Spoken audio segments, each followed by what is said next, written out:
අවසර පළවෙනි පාඩම සමමිතිය තමයි කතා කරන්නේ. බලන්න ඒක දීලා තියෙනවා දීපාර්ශ්වික සමමිතිය. ඒකට දීලා තියෙනවා සංවෘත තල රූපයක් සරල රේඛාවක් මගින් නැවීමේදී. තල රූපය එකිනෙක මත සමපාත වේ නම් එම සරල රේඛාව සමමිතික අක්ෂයක් ලෙස හඳුන්වනවා කියලා දීලා තියෙනවා. ඒක හරිම සරල දෙයක්. දැන් අපි දන්නවා ඕනෑම ගන්න. අපි දන්නවා සංවෘත තල රූපයක් කියන වචන දීලා තියෙනවා. ඒක දන්නවා අපි. සංවෘත තල රූප. නැත්නම් විශේෂ වචන. එතකොට සංවෘතයි කියලා කියන්නේ මේ මෙහෙම අපි ගත්තොත් තල රූපයක් මේක ගත්තොත් මේකේ මේ සරල රේඛා තියෙනවා සහ වක්‍ර රේඛා තියෙනවා.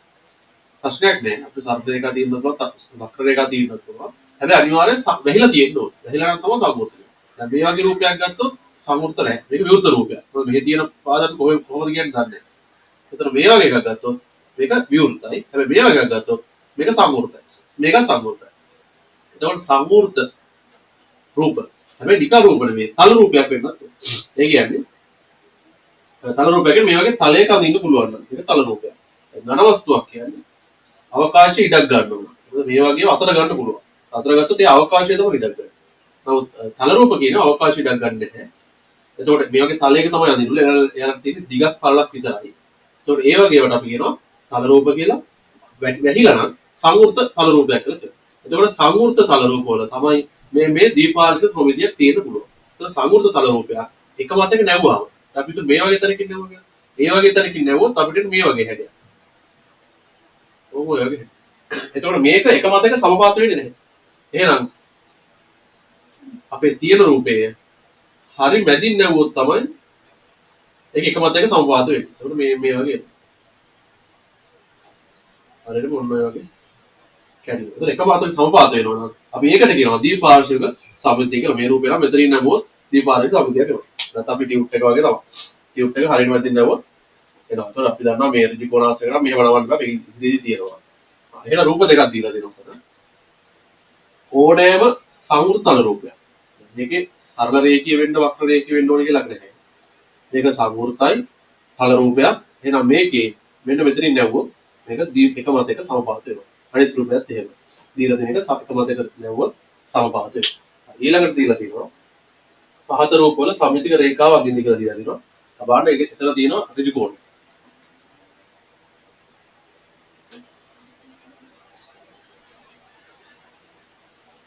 බලන්න ඒක වලට තමයි අඳින්න තියෙනවා. ඔන්න වීඩියෝ පෝස්ට් කරලා අඳින්න පුළුවන්. මේ වගේ තියෙනවා. මේක අපි දන්නවා මේක අඳින්න පුළුවන් මෙතනනුයි මෙතනනුයි. මේ හරහට අඳින්න බෑ ඍජු කෝණයක. ඒ දන්නවා ඒක මත් එක නැවෙන්නේ වල පහවස් වෙන්න දෙනවා. එකමත් එක සමපාත වෙන්නේ. ඒක තමයි සමපාත. එකමත් එක තියෙනවා තමයි සමපාත වෙන්නේ. දැන් සමපාත වෙන්න පුළුවන් මේ වගේ සංවෘත තල රූපයක් විතරයි. එකමත් එක තියෙනවා තමයි සමපාත වෙන්නේ. අනිත් රූප ටික ඇඳලා එකපාර අපි අඳින්න.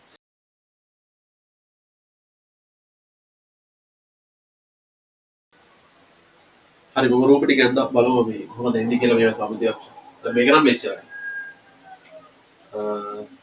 ඒකේ ෂඩාංශයක්. එහෙනම් සාමාන්‍යයෙන් 12ක් වගේ තමයි තියෙන්නේ බලන්න.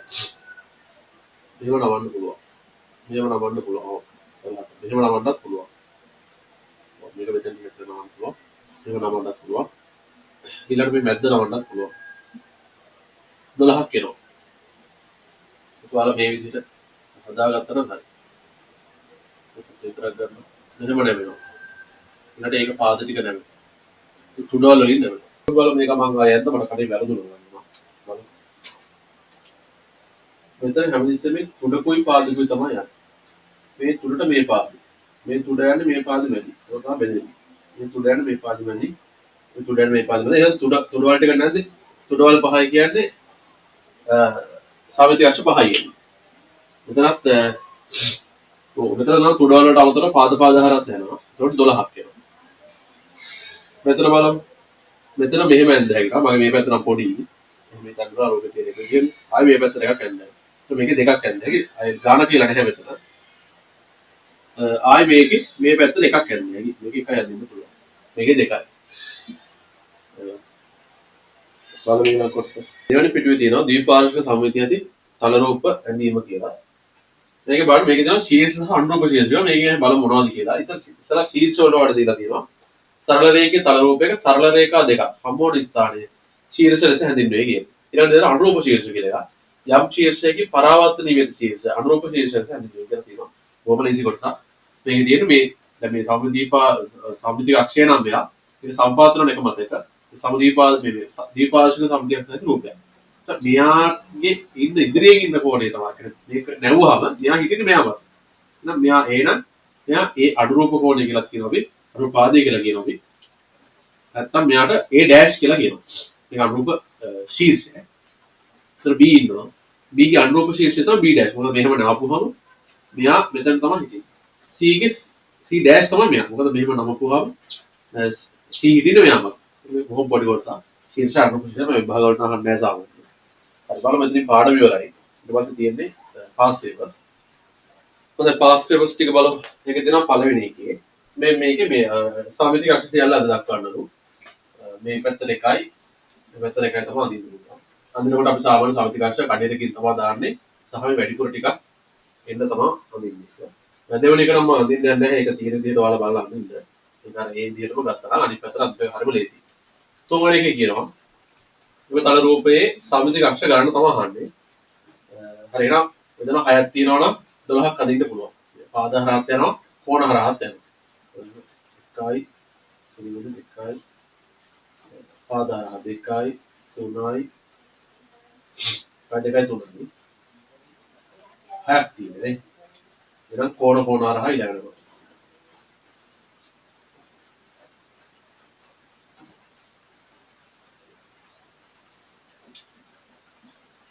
දොළහක් තියෙනවා. පාද හරහා 6යි, කෝණ හරහා 6යි. 12ක් තියෙනවා. හතරවෙනි එක මේක සමතික අක්ෂර ලියා දක්වන්න එක තමයි කියන්නේ. අඳිනවට ලකුණු හම්බෙන්නේ නිකන් කටුවට ඇදලා බැලුවා හැකි. හතරවෙනි එක සමතත්ව වශයෙන් සමතික අක්ෂර දක්වන්නලු. මේක සමතත්ව වශයෙන් නම් හතරක් ඇද්දයි. 8ක් ඇද්දයි. දෙගුණ. දෙකට බෙදෙන හරියටම දෙකට කැඩන ගානක් නම් තියෙන්නේ ගැට සංඛ්‍යා ගානක් නම් තියෙන්නේ. ඒ වගේ දෙගුණයක් ඇද්දයි. මොකද කෝණ හරහා පාද හරහා දෙකක් ඇද්දයි. දැන් සමචතුරස්‍රයක් නම් පාද හතරයි නම් 8ක් ඇද්දයි. මේකේ ඇද ලියා දක්වන්න දෙකම කරලා තියෙනවා. නෝ අදින්නත් ඕනේ ලියන්නත් ඕනේ. පහ දීපාර්ශ්ව සමතික අක්ෂර ඇද දක්වන්නලු. එහෙනම් මේ පැත්තටයි එන්නේ ඍජු කෝණාශ්‍රාකාර හැඩයක් වගේ එන නිසා මේක මේ අතට අදින්න බෑ. 6වෙනි එකේ තියෙන දීපාර්ශ්වික සමතියක් ලැබෙනසේ පහත් රූපේ සම්පූර්ණ කරන්නලු. මේක දෙවිධයකට ඇඳ හැකි මම එකයි දෙකක් ඇඳේ. මේක මේ පැත්තට අඳින්නත් පුළුවන් මෙහෙම. නැත්තම් මේ පැත්තට අඳින්නත් පුළුවන්. මේ දෙකම හරියි. දීපාර්ශ්වික සමතියක් දෙක වැඳ හැකි. 7 වෙනි එකත් මේ ඔයාලා ඉවලෙන් බලලා අඳින්න තියෙන එකක් මම අඳින්නේ නැහැ කොටු රූලේ. අඳින්න ලේසි ඔයාලට. 8 වෙනි එක බලන්න අවසානයේ.